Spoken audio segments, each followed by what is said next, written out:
পুঁটি মাছ নিয়েছি, পুঁটি মাছ পেঁপে দিয়ে টক করব। পুঁটি মাছটা ভেজে নেব।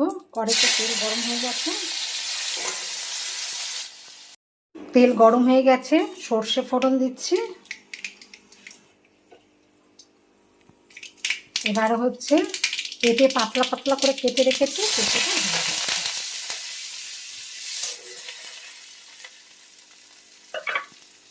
সামান্য হলুদ আর নুন দিয়ে দেবো। পেঁপেটা সেদ্ধ হয়ে গেছে, এবার তেঁতুল গুলে রেখেছিলাম এটাকে দিয়ে দিচ্ছি।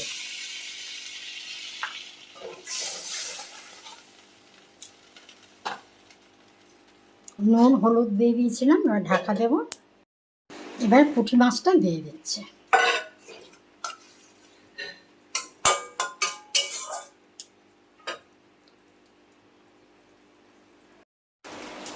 চিনিও একটু দিয়ে দিয়েছিলাম পরে। এবার হচ্ছে পেঁপে মাছ আর পুঁটি মাছের টক কমপ্লিট।